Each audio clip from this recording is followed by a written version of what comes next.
शराबी होता है और एक पुजारी होता है। शराबी और पुजारी में आपस में ठन जाती है कि हम भगवान को प्रसन्न करके रहेंगे। शराबी गाली देता है, शराब के नशा आपको पता ही है वो कैसे कैसे देते हैं, ठीक है। और पुजारी कहता है, हे मूर्ख बालक, तू ये मदिरा पान का सेवन करके और तू मुझे ये करा इस तरीके से। शराबी कहता है, बे चल यार क्या बात कर रहा है, भोलेनाथ को प्रसन्न मैं करके रहूंगा। पुजारी कहता है चलो देख लेंगे। तो गांव के उस पार क्या होता है, मतलब गांव के बराबर में एक नदी होती है और नदी को क्रॉस करके भोलेनाथ का वहां पर शिवलिंग होता है। उस शिवलिंग पर जल चढ़ाने के लिए दोनों रोजाना जाते हैं, ठीक है। भोलेनाथ को जल चढ़ाने के लिए पुजारी जाता है नदी को पार करके। वहीं पर क्या होता है, जो शराबी होता है वो डेली नदी पार करके जाता है और एक चप्पल उठा के, जूता उठा के और शिवलिंग पर जोर से मारता है। रोजाना यही काम चलता है, चलता रहा चलता रहा चलता रहा। शराबी अपना काम करता रहा, पुजारी अपना काम कर रहा था। पुजारी को पता था कि एक दिन इसका सत्यानाश जरूर होगा।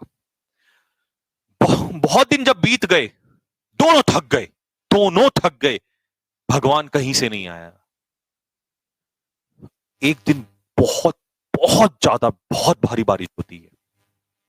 उस बारिश में नदी में तूफान, मतलब नदी में एकदम से उफान आ जाता है और नदी ऐसे बहने लगती है कि मतलब डूबना बिल्कुल तय था, बाढ़ आने का पूरे चांसेस हो जाते हैं। तो उस समय पर पुजारी सोचता है कि यार आज अगर मैं नहीं गया तो कोई दिक्कत नहीं, क्योंकि मैं तो वैसे भी जल चढ़ाता हूं, वो तो गलत काम करता है, तो मैं कल कर लूंगा, क्योंकि मैं डूब गया तो फिर कैसे मैं भगवान को मना पाऊंगा।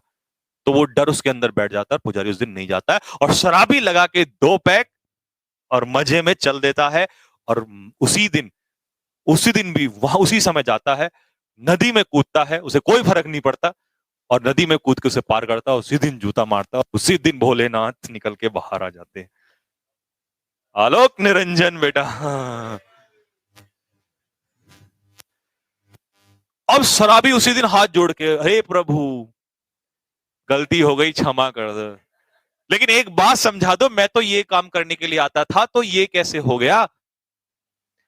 बोला बेटा तू ये काम डेली करता था, वो अलग बात है कि तू गलत करता था, लेकिन तू ये काम डेली करता था। और उस दिन जब तेरी अग्नि परीक्षा थी तो उस अग्नि परीक्षा में वो फेल हो गया और तू पास हो गया। तो बेटा जिस काम को दिल से अगर हम चाहें, चाहे वो अच्छा हो या गलत हो, वहीं से अगर हम पत्थर में भी रोज एक मुक्का मारेंगे तो एक दिन तो ऐसा आएगा कि वो पत्थर भी फूटेगा। तो जिस काम को कर रहे हो निरंतर करो, लगातार करो।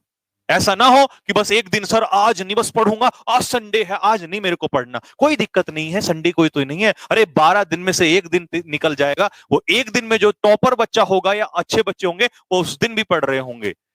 हर एक एक घंटे की कीमत है, हर जगह टाइम की कीमत।